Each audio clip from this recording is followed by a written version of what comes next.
Subscribe to the channel now. Here, each story is a dive into places where the truth has been hidden for decades and doesn't always remain buried. Leave your comments below as well. Where are you watching from? It could be a big city, a small village, or even a place forgotten on the map. Whitmore Manor had stood isolated atop the hill for decades, watching over the small town of Black Hollow like a silent predator. There were no tourist signs, guided tours, or curious onlookers prowling around its rusty iron gates. Just silence, ancient trees, and a dirt road that no one had repaired since the 1980s. For the older residents, the manor wasn't abandoned, it was just waiting. Ethan Caldwell didn't believe stories like that. A structural engineer hired by a Chicago-based developer, he arrived in Black Hollow with a briefcase of documents, a drone in his backpack, and a tight deadline. The company had acquired the property at a judicial auction, paying far less than the land was worth. The objective was simple: assess the mansion's structure, inspect the soil, and authorize its demolition. In its place, a luxury gated community would be built. Ethan saw the mansion as nothing more than old concrete and rotten wood. On the other side of this process was Margaret Hale, director of the local historical council. Unlike Ethan, she knew every rumor, every unexplained disappearance, every erased line from the public records related to the Whitmore family. For her, the mansion was not just an old building, it was a mistake that should never be excavated. In their first meeting, Margaret tried to impede the inspection by presenting incomplete documents, contradictory records, and formal requests for postponement. Ethan responded with technical reports, legal authorizations, and a signed contract. Neither of them raised their voice. The tension lay in the long pauses, the measured glances, and the silent certainty that only one would emerge victorious. The mansion was built in 1923, financed by Henry Whitmore, a railroad industrialist whose rise was too rapid even by the standards of the time. Records show that construction took only 8 months, a time considered impossible for a building of that size. Workers were hired, paid in cash, and dismissed without formal registration. Some never returned to the city. Ethan only became aware of this while examining old blueprints at the town hall. The mansion's basement immediately caught his attention, not because of its size, but because of the lack of detail. The blueprints indicated a larger underground space than the built area would allow. Simple calculations revealed structural inconsistencies. Something there didn't make sense. On his first night in Black Hollow, Ethan stayed at the only hotel still in operation. During dinner, he noticed that conversations ceased whenever someone mentioned the mansion. There were no direct warnings, just abrupt changes of subject and uncomfortable glances. To a man accustomed to dangerous construction sites, it seemed like mere local superstition. The following morning, as he walked through the property gates, Ethan felt the immediate change in the atmosphere. The air seemed heavier. The silence wasn't natural. It was dense, oppressive, as if the place absorbed any sound.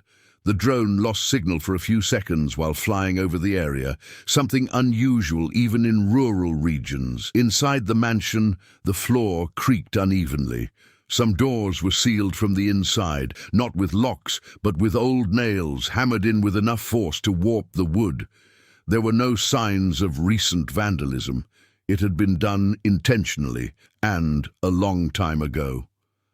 In the basement, Ethan found what appeared to be a false wall. The plaster was different, more recent than the rest of the structure, though still old. When he hit it with his flashlight, the sound wasn't solid. There was a hollow space behind it. It was at that moment that he realized that the inspection would not be just a technical procedure. As he left the mansion, Margaret was waiting for him. She didn't ask what he had found. She simply said, in a firm, low voice, that some things once buried shouldn't be brought back to light. Ethan replied that he didn't believe in curses, only in poorly designed structures. They separated without an agreement. That night, Ethan reviewed the blueprints, drone photos, and historical records again. The more he analyzed, the clearer it became that someone had officially altered the documents over the decades. Parts of the mansion simply ceased to exist in the most recent records. And someone had gone to great lengths to keep it that way. Black Hollow didn't appear in tourist guides or alternative routes. The town existed on the edge of highways, sustained by old businesses, a nearly bankrupt sawmill, and families who rarely moved. The past wasn't remembered there, it was tolerated. The facades were well maintained, but the public records told a different story. Fires with undefined causes, disappearances treated as transfers, deaths registered without autopsy reports. Ethan realized this when he spent the following morning at the local registry office. Many documents from the 1920s were incomplete, workers' names crossed out by hand, dates erased, pages replaced. Nothing explicit, but the pattern repeated itself every time the Whitmore surname appeared. The family had officially left the city in 1941. No sales records, no formalized inheritance, no detailed inventory. The mansion was simply sealed off after a structural interdiction, although no technical report was attached to the process. For an engineer, that lack of data was more alarming than any rumor. Margaret Hale watched everything from a distance. She had grown up in Black Hollow and had learned early on that some questions weren't asked aloud. Her mother had worked as a town hall archivist and, before she died, had left vague notices about necessary corrections to the historical records. Margaret didn't know exactly what had been corrected, only that those changes had a purpose. She wasn't a classic antagonist. She wasn't seeking power, money, or recognition. Her conflict was with the idea that certain truths, when exposed, cause more harm than silence. Therefore, she tried to delay processes, create legal obstacles, and protect the mansion under the label of historical landmark, even knowing that its legal basis was weak. Ethan, on the other hand, was driven by logic and deadlines. His career had been built on solving problems that others preferred to avoid. Condemned structures, buildings with serious flaws, contaminated land. He believed that every human error left measurable traces. What could not be explained had not yet been properly analyzed. In the following days, Ethan explored the city. He spoke with former civil servants, merchants, and a retired police officer named Raymond Doyle. Raymond had been one of the last to work on investigations involving the Whitmore estate. He didn't go into details, but confirmed that in the 1930s, nighttime calls from the mansion were frequent. Shouts, underground banging, complaints of ground tremors. None of these incidents resulted in formal prosecution. According to Raymond, there were orders from higher up to close the records quickly. The urban landscape also reinforced the feeling of something unresolved. Houses built near the hill showed old cracks, as if the ground had given way at some point. Residents commented on strange smells after heavy rains, coming from the ground, not the air. No environmental study had been done in the region. Officially, there had never been a reason to. Secondary characters began to intertwine with the conflict. Clara Mills, the hotel owner, avoided hosting visitors who asked too many questions about the mansion. A City Hall employee, too young to remember the past, showed unease while handing over copies of documents, warning Ethan not to dig any deeper than necessary. Each interaction added layers to the atmosphere, reinforcing that the problem wasn't just the mansion, but the silent agreement that sustained the town. Culturally, Black Hollow reflected an American interior shaped by decades of economic dependence on large industrial families. In the 1920s, businessmen like Whitmore financed infrastructure, jobs, and even local political campaigns. In return, they received almost total autonomy. Laws were flexible. Oversight was non-existent. Economic power replaced institutional power. Ethan began to understand that the mansion was not an exception, but a symbol of this system. Something had been built outside the rules and kept out of the collective memory. On the third technical inspection, he returned to the basement with more precise equipment. Density detectors indicated irregularities in the soil beneath the false wall. The underground space was larger than he had initially estimated. It was not a simple structural extension, but something deliberately excavated. Margaret reappeared, this time without documents or legal arguments. She simply watched Ethan work. When he mentioned the need for deep drilling, she replied that that type of excavation would require state authorization. She also said that once the process began, there would be no turning back. She didn't seem to be threatening. She seemed to be warning. Ethan took notes on everything, aware that each step was taking him further than a simple technical assessment. The mansion was ceasing to be a demolition project and becoming a breaking point between what the city hid and what he was about to reveal. The authorization for the deep drilling arrived 3 days later, shrouded in reservations and reluctant signatures. The document limited the permitted depth, imposed strict deadlines, and required the presence of a municipal observer. For Ethan, this confirmed the obvious. Someone was still trying to control what could be found beneath the mansion. The designated observer was Thomas Reed, a technical employee with no political background. Young, methodical, and visibly uncomfortable, Thomas maintained a physical and emotional distance from the team.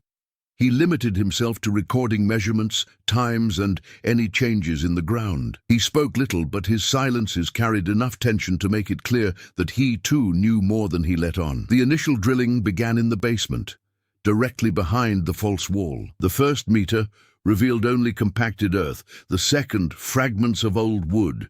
In the third, something interrupted the drill's progress. The equipment hadn't hit any rock. The sensors indicated a void. Ethan ordered an immediate halt. By manually widening the opening, the team revealed a narrow corridor, propped up with makeshift beams. The air that escaped wasn't just stale, it was dense, laden with a metallic and organic odor impossible to immediately identify. No ventilation system was recorded in the mansion's logs. That space had been designed to remain closed. The conflict took shape at that moment. Thomas demanded the work be halted, citing structural risk. Ethan, backed by the collected data, argued that the corridor indicated an underground extension that needed to be documented before any decision was made. The discussion was short, technical, and cold. But in the background, something began to vibrate slightly in the ground, as if the space were reacting to the exposure. The team retreated. Only Ethan remained near the opening, recording images and measurements. The corridor walls had irregular marks, as if something had been repeatedly dragged across the floor. There were no tracks, pipes, or cables, nothing to justify that level of wear. Margaret arrived a few hours later, alerted by someone from the city hall. Upon seeing the opening, her usual self-control failed. She didn't scream or try to physically stop the work. She simply closed her eyes for a few seconds, as if confirming an old mistake. She said that corridor didn't appear in any files, not even in the altered documents.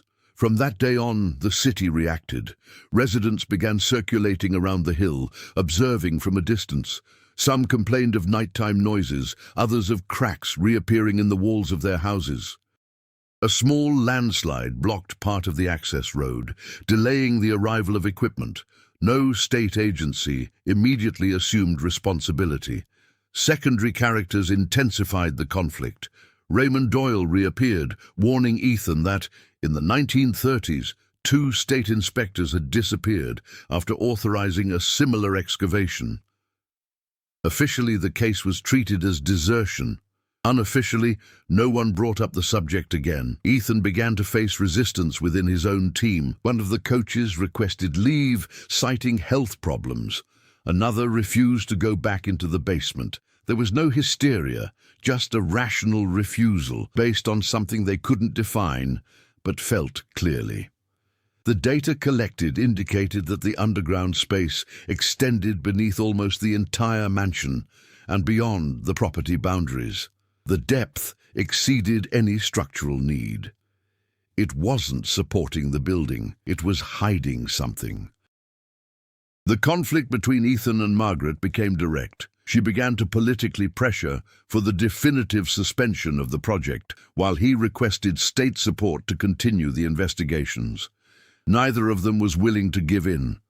For Ethan, stopping now would mean condoning decades of forgery. For Margaret, moving forward meant breaking a silent pact that kept Black Hollow standing.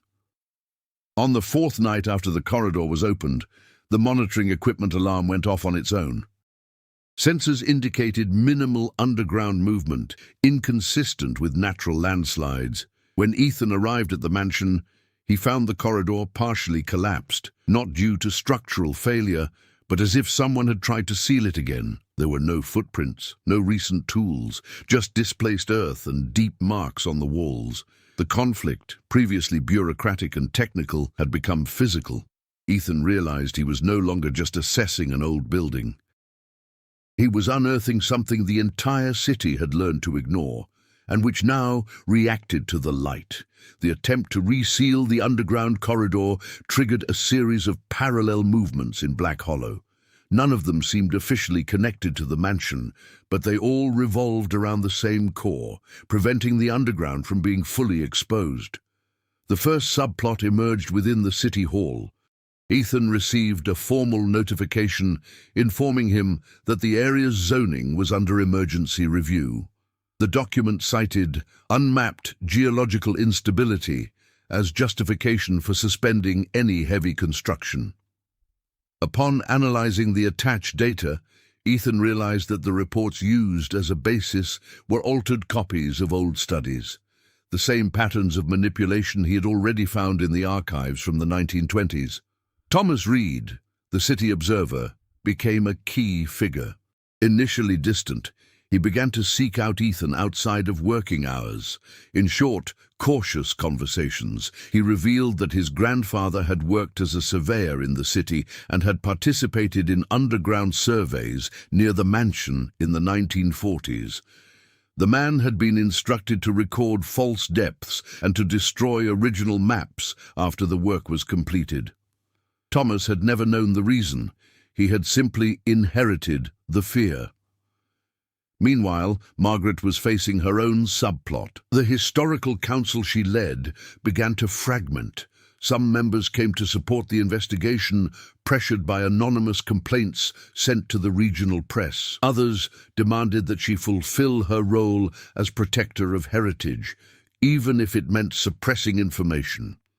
Margaret was caught between two versions of herself, the archivist who believed in preserving history and the resident who knew the true cost of certain truths.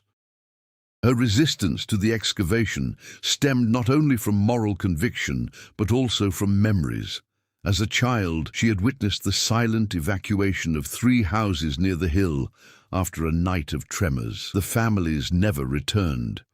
Officially, they moved away. In practice, they were erased.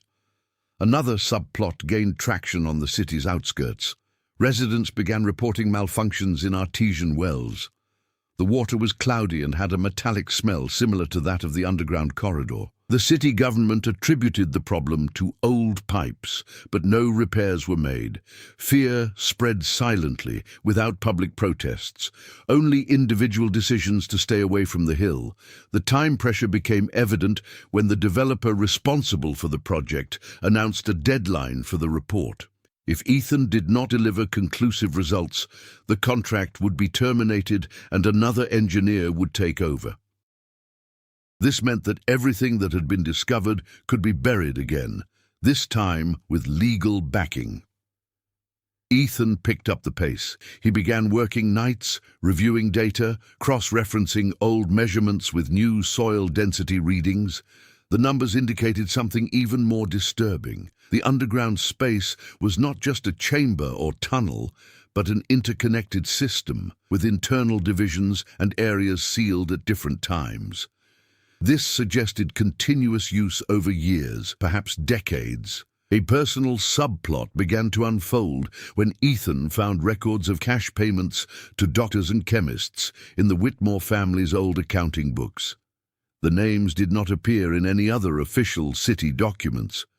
There were no registered clinics or laboratories at the time that would justify those expenses. None of this fit into a narrative of simple structural negligence. The relationships between the characters became more tense. Thomas began making small mistakes in his reports, delaying bureaucratic processes. Raymond Doyle started appearing more frequently, always at the end of the day, always bringing fragmented stories that pointed to nighttime operations under the mansion, escorted by police officers who never gave an account of themselves. Each subplot converged on the same point. The mansion was not built on a secret, it was built to conceal it. With the deadline approaching, Ethan decided to request one last, deeper probe outside the parameters initially authorized.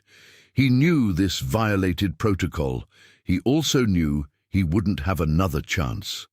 The pressure was mounting. The city was reacting.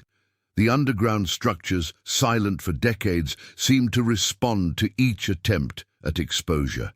None of it was a coincidence. And all the subplots, now interconnected, were pushing the story toward an irreversible point. The final investigation began before dawn, without formal authorization, without notifying the City Hall, and with a team reduced to the bare minimum. Ethan knew that every minute counted. The contractual deadline would expire in 48 hours, and any official interference would definitively end the investigation. The drilling was directed to a point that previous calculations indicated as the core of the underground system. Unlike previous attempts, the ground gave way too quickly. In less than 2 meters, the drill bit went through the void. The collapse was immediate. Part of the basement floor collapsed, revealing an irregular opening wide enough for a person to pass through. There was no chain collapse, nor widespread structural failure.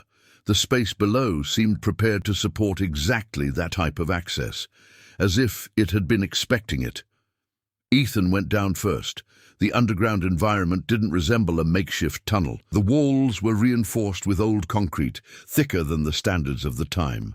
There were clear divisions, corroded metal doors, and ceiling marks applied at different stages.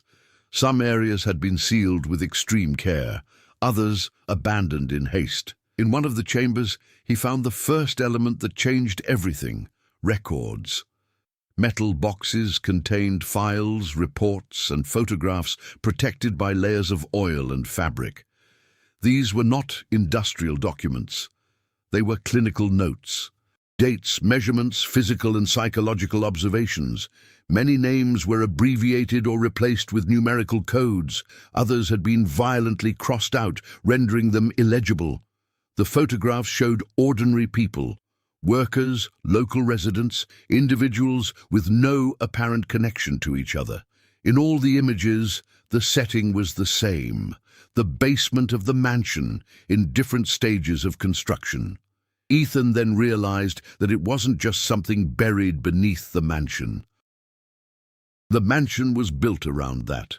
The definitive turning point occurred in the deepest chamber. There, the concrete gave way to walls of compacted earth, reinforced manually. The floor showed deep furrows, as if something heavy had been dragged repeatedly. Rusty tools were arranged in an orderly fashion, not abandoned. The environment indicated continuous use, abruptly interrupted. In the center of the room, a metal structure fixed to the floor caught the eye. It wasn't a machine, nor a recognizable piece of industrial equipment. It was a retaining wall. Ethan didn't need much time to understand. The Whitmore family had funded and operated a clandestine human experimentation project for decades, not in the name of public science, but for private interests, physical endurance, tolerance to extreme environments, neurological responses to prolonged isolation. All of this was done outside of any institutional control, using local residents as disposable raw material. The revelation didn't come with immediate emotional shock. It came with a cold clarity. Every falsified document, every disappearance, every tremor in the ground now made sense. The real shock came when Ethan found the last folder. It contained records dating back only 22 years earlier. long after the mansion was supposedly abandoned. The notes indicated periodic inspections, minimal structural maintenance, and something even more disturbing, passive monitoring. Someone had returned.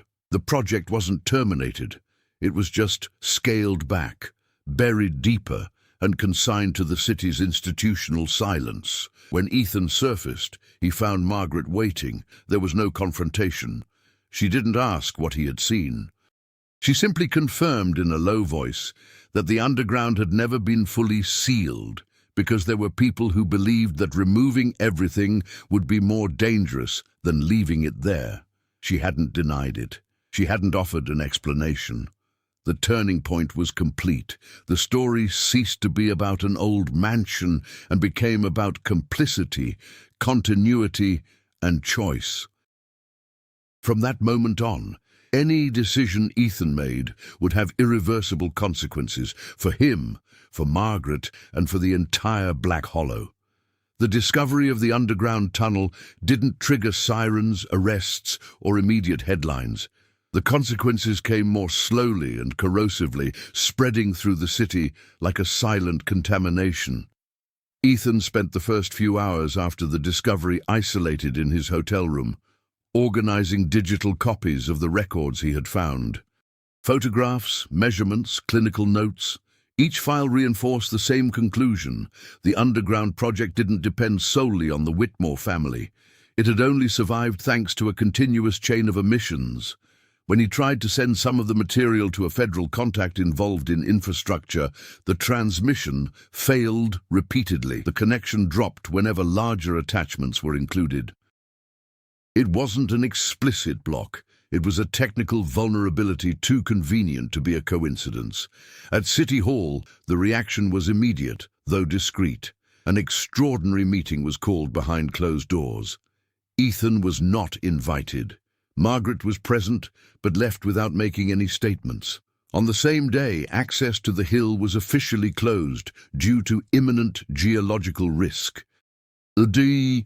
Barriers appeared during the early morning hours, accompanied by state vehicles without clear identification. The city reacted with an even deeper silence. Residents near the hill began receiving property assessment notices. Homes were classified as high-risk areas, not for demolition, but for continuous monitoring. The implicit message was clear. No one should move nearby, and no one should go around talking about why. Thomas Reed disappeared from work for 2 days. When he returned, he seemed exhausted. He informed Ethan in a brief and tense meeting that his reports had been reviewed by an outside agency before they were even filed. Someone with direct access to state systems was filtering information in real time. Raymond Doyle reacted differently. The former police officer began patrolling the mansion at night, observing the movement of unofficial vehicles. He recognized old patterns, discreet escorts, irregular schedules, absence of license plates. The same method used decades earlier to keep the basement out of any serious investigation. Margaret faced the most personal consequences. Part of the Historical Council demanded her resignation, accusing her of deliberate omission. Others began to treat her as a silent accomplice. She did not defend herself. She knew that any word could confirm what she had always tried to keep under control. Ethan, in turn, received the final notification from the developer. Contract terminated. The stated reason: breach of technical protocol and reputational risk. This officially removed him from the process and paradoxically made him more vulnerable. Without institutional ties, his protection was minimal. The reactions weren't just coming from the people. New tremors were recorded, this time more intense.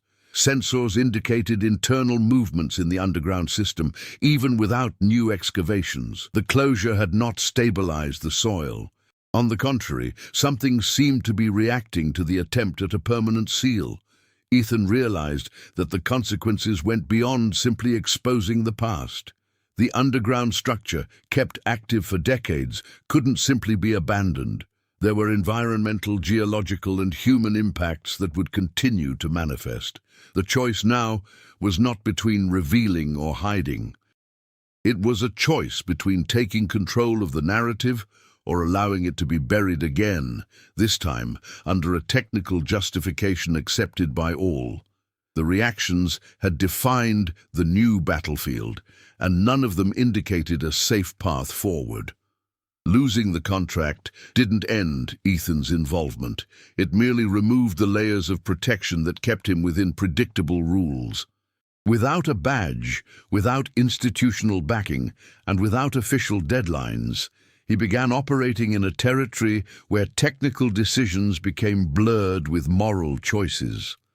The first challenge came quickly. All the digital material he had copied began to show flaws. Corrupted files, erased metadata, altered dates. It wasn't direct destruction, but progressive erosion. Someone didn't need to erase the evidence. It was enough to render it legally useless. Ethan reacted by changing his strategy. Instead of trying to prove the existence of the project as a whole, he began to isolate irrefutable evidence. Geological measurements incompatible with civil constructions, chemical analyses of well water, structural records that demonstrated continuous maintenance of the subsoil long after the abandonment of the mansion. Data that did not depend on historical context, only on physics and mathematics. The protagonist's growth wasn't dramatic or heroic. It was practical. He stopped acting like a hired engineer and started acting like someone responsible for the real impact of what he had discovered. Thomas Reed became a silent ally. Without direct access to the systems, he began providing physical copies of old reports, kept outside the digital circuit. Torn maps, handwritten measurements, notes that had never been officially recorded. They weren't complete proof, but they formed a pattern impossible to ignore when analyzed together. Margaret changed too. For the first time, she stopped trying to restrain Ethan. In brief, discreet meetings, she began to share what she knew, not documents, but memories. She spoke of doctors brought to the city under false names, of nighttime deliveries not recorded in cargo logs, of closed meetings where the word stability was used to justify any omission. She wasn't seeking absolution. She was seeking limits. The new challenge arose when independent sensors, installed by Ethan outside the restricted area, detected something alarming. The subsoil was slowly collapsing toward the core of the old system. It wasn't an imminent collapse, but an ongoing process. If nothing was done, part of the hill would crumble, affecting houses, roads, and possibly exposing still-sealed chambers. The turning point came when Ethan realized he didn't need to expose all the horror in order to take action. He prepared a technical report focused exclusively on structural and environmental risk, omitting names, histories, and original intentions.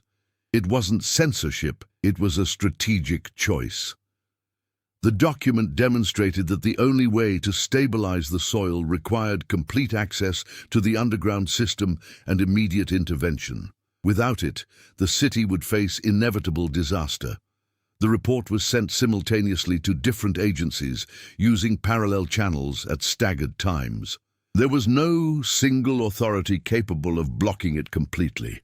The language was too technical to be ignored and too concrete to be dismissed. This was Ethan's transformation. He stopped trying to reveal the absolute truth and started ensuring that its consequences could no longer be avoided. Growth didn't bring relief. It brought clarity. At the end of the week, official vehicles returned to the hill, this time in greater numbers with specialized teams and heavy equipment. Not to investigate the past, but to deal with the present. Ethan watched from a distance, aware that the path to the climax would not involve confessions or direct justice, but irreversible technical decisions. What was buried was finally beginning to force the surface to move. The arrival of the specialized teams did not bring transparency, it brought urgency. The hill was surrounded by successive perimeters, each with different levels of access. Technicians worked without clear identification, and reports were produced in short cycles, revised and redistributed before any final version could circulate. Ethan watched from the outside, now treated as an informal consultant, called upon only when the data didn't add up. Even so, every technical decision made there confirmed his predictions. The underground system was too unstable to simply be sealed. Any superficial attempt at containment would only shift the pressure to still unknown areas. The subplots began to unravel, one by one. Thomas Reed was transferred to another municipality without prior notice. No formal punishment, no acknowledgement, just removed from the critical point. Before leaving, he handed Ethan one last envelope, copies of seismic measurements taken years earlier, filed as instrumental anomalies. The data indicated continuous activity underground, even during periods without any human intervention. Margaret's fate was also sealed. The Historical Council was temporarily dissolved, replaced by a state commission. She did not protest. In a brief meeting with Ethan, she admitted that she had always known this would be the outcome. Her role was never to prevent the truth from coming out. It was to buy time for the town to survive it. Tensions rose when one of the monitoring wells partially collapsed, releasing accumulated gases from underground. There was no explosion, but the metallic and suffocating smell spread through nearby residential areas. 3 families were quietly evacuated. No official explanation was given beyond preventive procedures. Preparation for the climax intensified when Ethan was called to a final technical meeting. For the first time, he had access to a complete model of the underground system, reconstructed from old data and recent measurements. The map confirmed the worst-case scenario. The deepest chambers were connected by narrow tunnels that extended beyond the hill towards the city center. Any collapse there would not be contained. The solution proposed by the official teams was radical, completely filling the subsoil with high-density material, sealing everything at once. Technically feasible, but with serious consequences, the displaced pressure could rupture as yet unknown structures and irreversibly contaminate the water table. Ethan presented the alternative he had been quietly preparing: a controlled opening of the main chambers, gradual pressure relief, and selective removal of critical materials. It wasn't safer. It was just less destructive. The decision needed to be made in hours, not days. Meanwhile, Raymond Doyle disappeared. His car was found near the back road leading to the hill, with no signs of an accident. For Ethan, this was a brutal reminder that the past still exacted its toll, even when no one spoke of it anymore. The night before the final intervention, Ethan returned to the mansion one last time, not to investigate but to observe.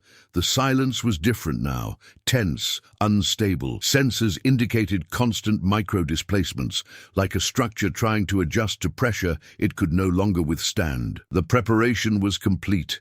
The climax would not be a confrontation between people, but between technical choices, accumulated consequences, and everything that had been buried in the belief that it would never require maintenance. At dawn, the decision would be carried out, and there would be no turning back. The intervention began shortly after 5 in the morning, when the fog still covered the hill and muffled the sound of the machines.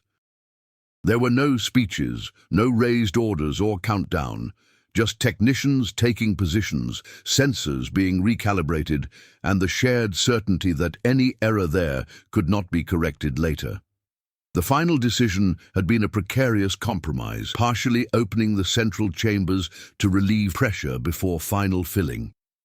It wasn't the safest or quickest solution. It was simply the only one that didn't transfer the risk to unseen areas.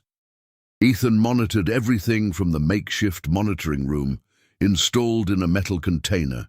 The data arrived in real time: soil deformation, gas release, temperature variation. In the first few minutes, the numbers behaved as predicted.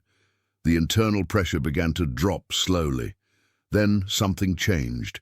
One of the deepest chambers, which models indicated was inactive, responded to the opening with an abrupt displacement.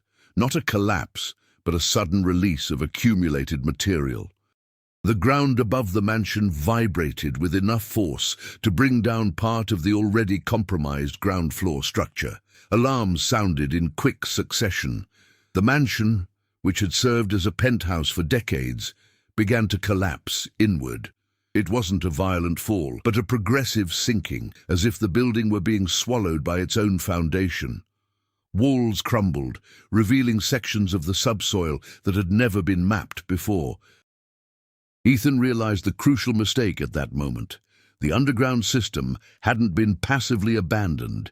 It had been designed to react to unauthorized access. The internal partitions weren't just for containment, they were for controlled redistribution of pressure, protecting the deeper chambers. By opening the core, they had activated the reverse mechanism. Teams tried to stop the operation, but it was too late. The release of gases accelerated, forcing emergency evacuations in lower-lying areas of the city. The ground began to crack in distant points of the hill, confirming what Ethan had feared from the beginning. Everything was connected.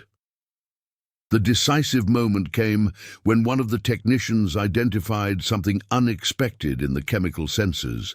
Among the gases released were still active organic compounds. Not old residues, but substances kept in a stable state for decades, preserved in the underground environment. That explained the continuous maintenance. It explained the fear of removing everything. Ethan had only seconds to act. If the backfilling was started at that moment, the material would react with the released compounds, causing widespread and irreversible contamination of the water table. If it wasn't started, the collapse would proceed. He made the decision on his own. He ordered the complete opening of the central chambers, directing the release to a controlled axis beneath the mansion itself. It was the most locally destructive option, and the only one that isolated the impact. The ground finally gave way. Whitmore Manor disappeared into a deep sinkhole, taking with it decades of structures, tunnels, and everything that had been built to remain hidden. The collapse caused a tremor felt throughout Black Hollow, but it ceased as quickly as it began. When silence returned, the hill had transformed into an irregular, smoking, unstable, yet contained crater. The underground system was destroyed. The climax brought neither victory nor justice. It brought a violent, technical, and definitive ending. The secret was not revealed to the world. It was forcibly eliminated, along with the monument that protected it. Ethan watched the sensors stabilize, aware that the story wouldn't end there. She would simply change shape. The days following the collapse were marked by a strange kind of forced normalcy. The crater was fenced off, covered with thick tarpaulins, and officially classified as a permanent geological hazard area. Preliminary reports circulated rapidly, all converging on the same explanation: structural failure aggravated by natural soil instability. No mention of chambers, tunnels, or decades of clandestine maintenance. The city accepted the version without protest. Black Hollow needed this to continue existing. With the mansion gone, the physical symbol of secrecy had been eliminated. What remained was a technical void, something that could be managed, contained, and forgotten over time. The evacuated houses were discreetly compensated. The cracks in the streets were repaired. The well water was replaced by a temporary external supply, which soon became permanent. Ethan stayed in the city for another week. He was heard by technical committees, always in windowless rooms, always with questions focused on us never know why. Their final reports were accepted with minor language changes, necessary adjustments to make them publishable. Nothing that altered the data, only the scope of the interpretations. Margaret left Black Hollow shortly after. There were no official goodbyes. She simply emptied the house where she had lived her entire life and left for a larger city, where files were just files, not threats.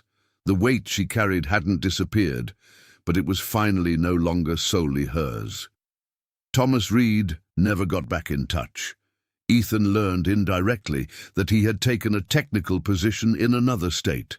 A side move, without prestige, but secure. Raymond Doyle, on the other hand, was never found. His disappearance was included in the local statistics as just another unsolved case, now irrelevant in light of recent events.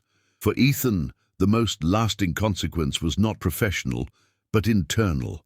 He returned to his routine as an engineer with a different understanding of his own role.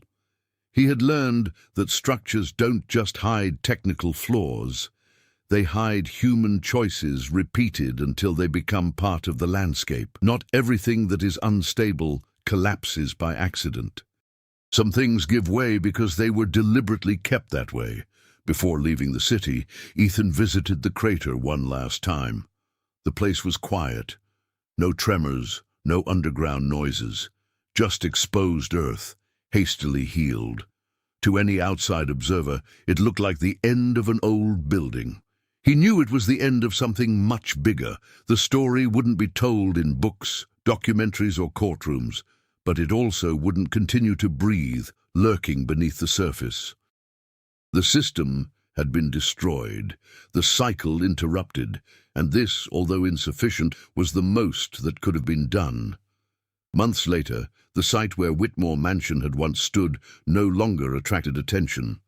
The crater had been partially leveled, covered in resilient vegetation, and surrounded by permanent warnings of instability. Updated maps indicated the area as a restricted technical zone, with no reference to what had been there before. In state records, the name Whitmore appeared only in connection with dissolved properties and closed cases. Ethan received a single, unsigned message in his personal email. Attached was an image.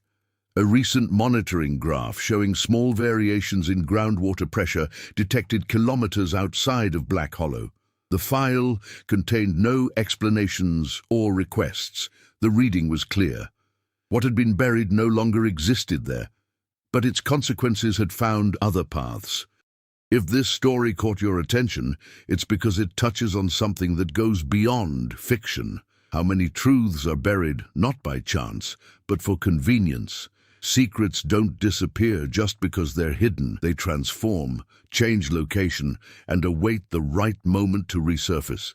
Share in the comments what you believe really happened under that mansion. Do you think the collapse was the end, or just a temporary containment? If you enjoyed the story, like, share, and follow for more stories where silence hides more than words.